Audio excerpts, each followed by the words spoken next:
नमस्कार विद्यार्थी मित्रों, मैं प्राध्यापक डॉक्टर भुमरे पीएम सहायक प्राध्यापक।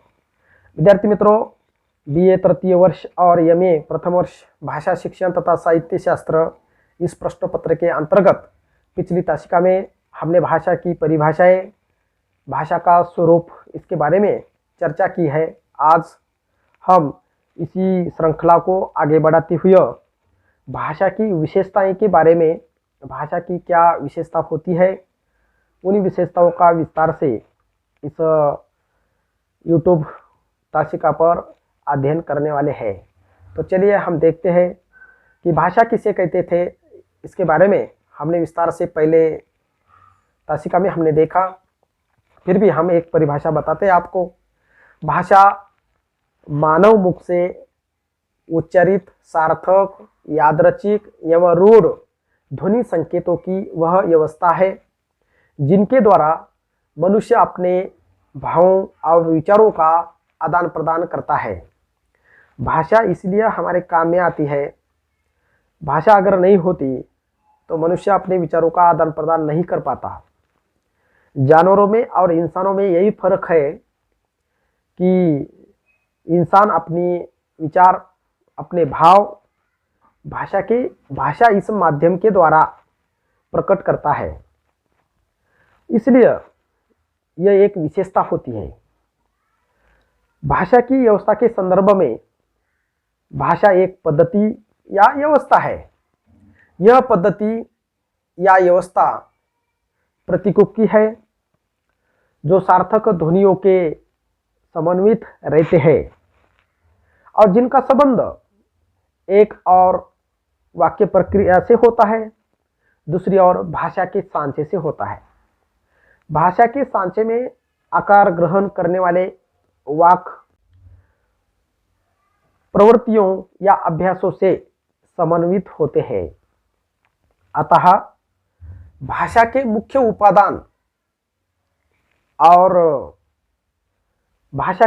उपादान ध्वनि और अर्थ के पूर्णतया समन्वित या संश्लिष्ट होने पर भाषा का जन्म होता है।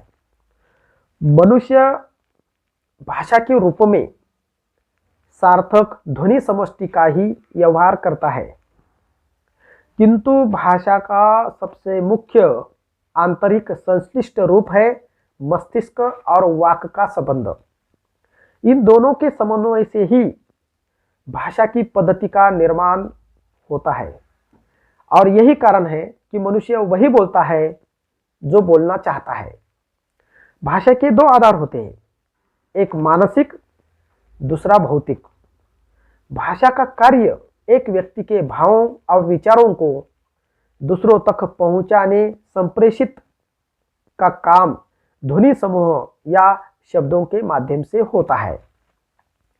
बस यही ध्वनि समूह ही भाषा का भौतिक आधार है, विचार पक्ष मानसिक आधार है। फर्दिनांड डिसासे लिखते हैं कि भाषा अन्योन्याश्रित संबंधों की पद्धति है जिसमें कि प्रत्येक संबंध का परिणाम पृथक रूप से तथा अन्य संबंधों के एक साथ विद्यमान रहने पर भी होता है। भाषा की प्रकृति के शब्द क्रमबद्ध होने पर संबंधों की स्थापना करते हैं। वाक्य श्रृंखला भाषा संबंधी तत्व अनुक्रम रूप में लक्षित होते हैं।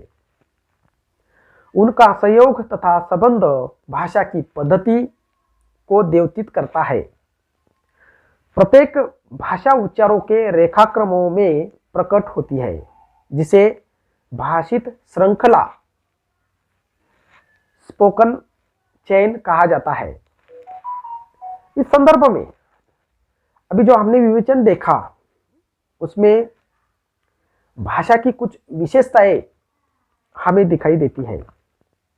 तो ये भाषा ये किस प्रकार विशेष है, ये कौन सी विशेषता है, इस विशेषताओं पर हम थोड़ा सा विस्तार से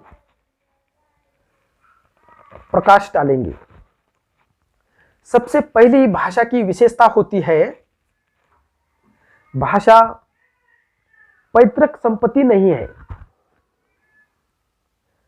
लैंग्वेज ऑफ कैरेक्टर्स, भाषा की विशेषताओं के संदर्भ में हम चर्चा कर रहे हैं। इसमें भाषा की पहली विशेषता है, भाषा पैतृक संपत्ति नहीं है।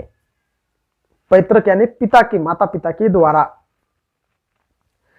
भाषा की यह पहली विशेषता बड़ी विचित्र है, क्योंकि भाषा पैतृक संपत्ति भी है भी और नहीं भी। पैतृक संपत्ति का अर्थ है विरासत के रूप में मिलने वाली जमीन, जायदाद, रुपया, सोना, चांदी आदि संपत्ति जो अपने आप संतान को मिलती है। इस संपत्ति को पाने के लिए कोई खास प्रयत्न की जरूरत नहीं होती। पुत्र या संतान कहीं भी हो, इस देश में या दूसरे देश में, वह विरासत के रूप में मिलने वाली संपत्ति का अधिकारी बन जाता है। भाषा भी सामान्य रूप से संतान को माता पिता के द्वारा ही मिलती है। माता पिता उसका ही पोषण करते हैं।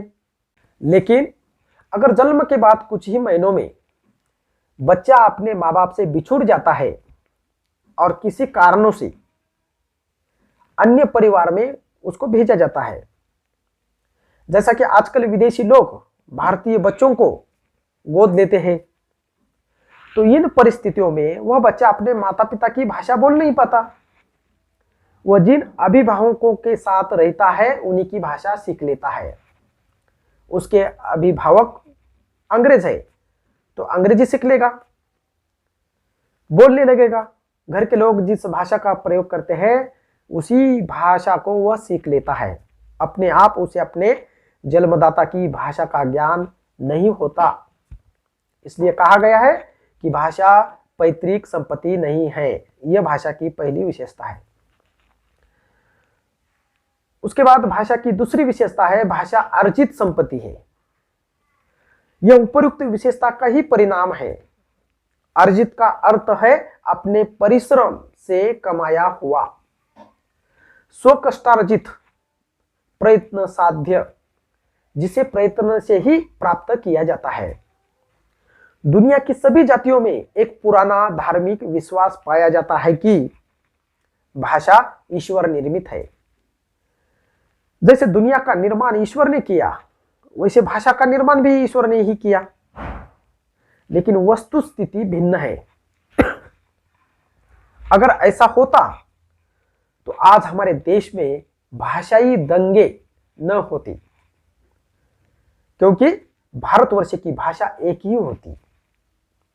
वास्तविकता यह है कि मानव समाज भाषा का निर्माता या जन्मदाता है। अपनी सुविधा के लिए, अपने व्यवहार के लिए जैसे मनुष्य ने अनेक साधन बनाए, वैसे ही भाषा रूपी साधन भी उसी ने निर्माण किया। और इसलिए मानव निर्मित इस भाषा या भाषाओं को सीखने के लिए मनुष्य को तथा उसकी संतान को प्रयत्न करने पड़ते हैं। घर के छोटे बच्चे की विकास की ओर ध्यान से देखें तो ये बात समझ में आती है। बड़े होने पर मातृभाषा के अतिरिक्त अन्य भाषाओं को सीखने में हमें कितना प्रयास करना पड़ता है, हम यह स्वयं जानते हैं। प्राचीन काल में भारत में तथा अन्य देशों में ऐसे प्रयोग किए गए हैं। क्या इंसान को भाषा जन्मतः प्राप्त होती है? बच्चों को एकांत स्थानों में अलग अलग रखा गया, केवल खाने पीने की सुविधा की गई। नौकरों से कहा गया कि वे एक शब्द भी उच्चारण न करें। परिणाम यह निकला कि अधिकांश बच्चे जीवित ही नहीं रहे, और जीवित रहे वे बोल नहीं पाते थे। यह गलती से नौकरों से उच्चारित एक आध शब्द ही बोल पाते थे। इसलिए भाषा अर्जित संपत्ति है। तीसरी विशेषता है भाषा की, भाषा सामाजिक संपत्ति है। देखिए मित्रों, भाषा पर किसी का अधिकार नहीं है। भाषा का मुख्य उद्देश्य ही सामाजिक व्यवहार है। अकेले व्यक्ति को तो भाषा की कोई आवश्यकता नहीं होती। अतः जहाँ समाज होता है वही भाषा होती है। समाज में परस्पर व्यवहार में ही भाषा का विकास होता है तथा भाषा में नई ध्वनियां, नए शब्द तथा वाक्य विन्यास की नई शैली विकसित होती है। भाषा पर किसी एक व्यक्ति, एक परिवार या एक जाति का अधिकार नहीं होता, वह सबकी होती है। जाति वर्ग वर्गभेद से वह ऊपर होती है। वह न गरीब की होती है, न अमीर की, न शिक्षित की या अशिक्षित की। वह किसी एक की बपौती नहीं है, उस पर सबका अधिकार होता है। इसलिए भाषा सामाजिक वस्तु है, सामाजिक संपत्ति है। भाषा चौथी विशेषता हमारे सामने आती है, भाषा परंपरागत होती है। प्रत्येक भाषा का अपना इतिहास होता है, क्योंकि जो भाषा आज जीवित है वो कल भी थी और परसों भी थी। इतना ही नहीं, वो कई वर्ष पुरानी है, सदियों से चली आ रही है। ऐसा नहीं कि उसका निर्माण आज या कल हुआ है। और जो बात इतनी पुरानी होती है उसकी अपनी एक परंपरा होती है। जैसे नदी का प्रवाह होता है और वह निरंतर बहता रहता है, उसी प्रकार भाषा का प्रवाह होता है। निरंतर अविरत बहना उसकी विशेषता होती है। एक व्यक्ति भाषा का निर्माण नहीं करता, एक व्यक्ति उसका अर्जन कर सकता है।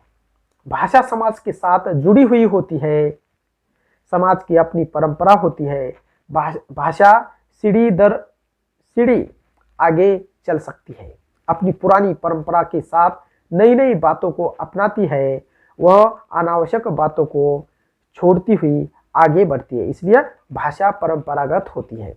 उसके बाद पांचवी विशेषता है, भाषा सर्वव्यापक होते हुए भी स्थानीयकृत होती है। जहां जहां मनुष्य है, उसका समाज है, वहां वहां सर्वत्र भाषा विद्यमान है। अकेला व्यक्ति यद्यपि बोलता नहीं है, फिर भी अपनी मानसिक विचारधारा में तो वह भाषा का आश्रय लेता ही है। महान मनीषी भर्तृहरि ने इसी रूप में शब्द ब्रह्मा का प्रतिपादित किया है। न षोडस्ति प्रत्ययो लोके शब्दानुगम हाते अनुविधिमन ज्ञान सर्व शब्देन भासते। वाक्यपदीय ब्रह्माकांड में यह शब्द पद आया हुआ है।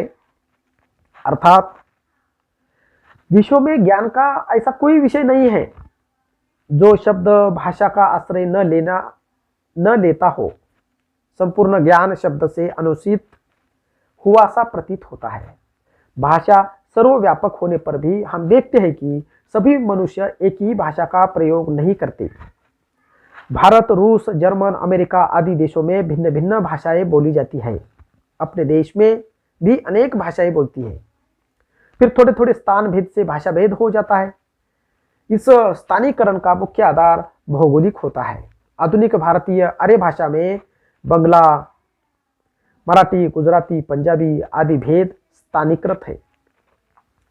इसके बाद की जो अगली विशेषता है 6 नंबर की, भाषा का अर्जन अनुकरण से होता है। मनुष्य अनुकरण प्रिय प्राणी होता है। वैसे सभी जीवों में यह अनुकरण प्रियता पाई जाती है, लेकिन उसमें विधि निषेध या किस बात का अनुकरण करे और किसका न करे, इस बात का विवेक नहीं होता। मनुष्य और पशु पक्षियों में वही तो अंतर होता है। मनुष्य अनुकरण से दूसरों को काम करते हुए, बोलते हुए, देखकर, सुनकर उसी प्रकार काम करने का, बोलने का प्रयास करता है। इसी अनुकरण का हमें तब अनुभव होता है जब हम बड़े होने के बाद दूसरी भाषा सीखते हैं। नई भाषा सीखने वाला उस भाषा के शब्द का उच्चारण करने का प्रयत्न करता है। अगर बारीकी से बच्चों के बोलने की ओर देखें तो हमें पता चलता है कि क, च, ट, त, प आदि ध्वनियां उच्चारण में उसे कितने कष्ट करने पड़ते हैं। बार बार वह गलती करता है, हमारी ओर देखता है, हमारी बात सुनता है और वैसे ही बोलने का प्रयास करता है। भाषा पर अधिकार करने का, नई नई भाषाएं सीखने का प्रयत्न मनुष्य आजीवन करता रहता है और इसके पीछे अनुकरण की प्रवृत्ति ही काम करती है। इस प्रकार भाषा का अर्जन अनुकरण से होता है। इस प्रकार की एक भाषा की महत्वपूर्ण विशेषता पाई जाती है। अगली भाषा की विशेषता है भाषा परिवर्तनशील होती है। मनुष्य की बुनियादी विशेषताओं में एक है उसकी परिवर्तनशीलता। सभी जीवों में मनुष्य ही सबसे अधिक परिवर्तनशील है। वह कभी किसी एक ही बात पर स्थिर नहीं रहता। शायद यही उसकी अस्थिरता या परिवर्तनशीलता उसे प्रगति की ओर ले जाती है। इस परिवर्तनशीलता के मूल में दो बातें पाई जाती है। उसका एक जगह, स्थान या देश छोड़कर दूसरी जगह या देश में जाकर बसना, स्थलांतर या स्थानांतर होना। इसके परिणाम स्वरूप विभिन्न वंशों एवं जातियों के स्त्री पुरुष में होने वाली संकरता। इसके परिणाम के रूप में नई पीढ़ी के लोगों में अपने माता पिता या पूर्वजों से मन और दृष्टिकोण में बड़ा अंतर आ जाता है। इसलिए भाषा बदलने के कारण ही जीवित रहती है। भाषा का ऐतिहासिक अध्ययन करते समय हमें देखते हैं कि विभिन्न कालों में भाषा के विभिन्न रूप दिखाई देते हैं। परिवर्तन या बदल तो सृष्टि का नियम ही है और भाषा इस नियम का अपवाद नहीं है। इसलिए भाषा परिवर्तनशील है। उसके बाद 8वीं भाषा की विशेषता है भाषा का कोई भी अंतिम रूप नहीं होता। हमें दावा नहीं कर सकते कि यही होगा। हमने देखा है कि भाषा चिर परिवर्तनशील है, हमेशा बदलती रहती है। इसी का यह परिणाम होता है कि भाषा, खासकर जीवित भाषा का कोई अंतिम रूप नहीं होता। भाषा के अंतिम रूप का मतलब है भाषा का विकास रुक गया हो। वो भाषा समाज में नहीं चलती। समाज में जो भाषाएं नहीं चलती उसके अर्थ अप्रचलित नहीं है, वे मृत भाषाएं मानी जाती है। दुनिया की पुरानी भाषा इसी कोटि में आती है। इस प्रकार भाषा का कोई अंतिम रूप नहीं होता। उसके बाद अगली जो 9वीं भाषा की विशेषता है, भाषा की धारा स्वाभाविक रूप से कठिनाई से आसानी की ओर बढ़ती है। मनुष्य की यह मूल प्रवृत्ति है कि वह कम समय में, कम मेहनत में आसानी से काम करना चाहता है। साधारणतः वह कठिनाइयों से बचने का प्रयास करता है। इसी के परिणाम स्वरूप भाषा का प्रवाह आसानी की ओर झुकता है। दुनिया की अधिकांश पुरानी भाषाएं जटिल और कठिन है। इतना ही नहीं, इन भाषाओं पर विशिष्ट वर्ग का ही अधिकार था। वे साहित्य का माध्यम बनी और जनसामान्य से दूर चली गई, इसलिए वह कठिन, जटिल और संश्लिष्ट बन गई। अगर भाषा इसी अवस्था में रहती है तो समाप्त हो जाती है। जैसे संस्कृत के बारे में हुआ, लोक जीवन ने, समाज ने इस जटिल संस्कृत को आसान बनाया। आज की आर्य भाषाएं इसके उदाहरण है। संस्कृत, प्राकृत, पाली, अपभ्रंश, अवहट्ट, पुरानी, हिंदी आदि ये जो भाषाएं थी, ये कठिन धाराओं से आसानी की ओर आगे बढ़ी और उसका रूप विकसित हुआ। उसके बाद आता है भाषा स्थूलता से सूक्ष्मता और अप्रौढ़ता से प्रौढ़ता की ओर जाती है। यह भी एक विशेषता के संदर्भ में देख सकते हैं कि भाषा के विकास के संदर्भ में उसकी अर्थ वहन क्षमता का यह महत्वपूर्ण लक्षण होता है। सभ्यता, शिक्षा, संस्कृति आदि के कारण मनुष्य का मन, उसकी बुद्धि अधिक परिपक्व है और विवेक युक्त बनती है। मनुष्य के ये गुण उसकी भाषा के द्वारा प्रकट होते हैं। सुसंस्कृत, सभ्य, विवेकी व्यक्ति अधिक विचार करता है, सोच समझकर बोलता है। ऐसा नहीं कि मन में आया और बोल दिया। अशोभन के लिए शोभन या सुंदर शब्दों का प्रयोग वही सूचित करता है। जैसे दुकान बंद करो की बजाय दुकान बढ़ाओ शब्द का प्रयोग करते हैं। दिया बुझाओ के स्थान पर दिया बढ़ाओ शब्द का प्रयोग किया जाता है। उसके बाद आगे की 11वीं विशेषता है भाषा संयोग अवस्था की ओर से वियोग अवस्था की ओर जाती है। डॉक्टर भोलानाथ तिवारी का मत है कि पहले लोगों का विचार था कि भाषा वियोग हिति या विश्लेष के रूप में संहिति या संश्लेष की ओर जाती है। कुछ लोगों का यह भी मत रहा है कि बारी बारी से भाषाओं की जिंदगी दोनों स्थितियों से गुजरती रहती है, किंतु अब यह मत भ्रामक सिद्ध हो चुका है। नवीन मत के अनुसार भाषा संयोग से वियोग का अर्थ है अलग हुई स्थिति, जैसे वो आगे बढ़ती चली जाती है। भाषा की विशेषताओं के रूप में भाषा की ऐतिहासिक सीमा भी होती है। भाषा प्रकृति से स्वतंत्र होती है। प्रत्येक भाषा की संरचना पृथक होती है। भाषा का मूल रूप वाक्य है तो वह केवल व्यावहारिक होती है। इस प्रकार भाषा की विशेषताओं के संदर्भ में हम बहुत कुछ मुद्दों के माध्यम से इसका विश्लेषण कर सकते हैं। समय के अभाव में मैंने 11 मुद्दों के आधार पर भाषा की विशेषताओं का विवेचन यहाँ पर आपके सामने प्रस्तुत किया है। भाषा की विशेषताओं के बारे में हमने यहाँ पर विस्तार से देखा हुआ है और यह भाषा की विशेषताएं आपको समझ में आई होगी। आप इसे जरूर सुने, देखें और YouTube चैनल पर है तो इसको सब्सक्राइब करें, लाइक करें, आपके कमेंट्स भी जरूर करें। आपको कैसे लगा, आपको जो जानकारी कैसे मिली, इस जानकारी के बारे में आपकी कमेंट्स अवश्य कीजिए। धन्यवाद।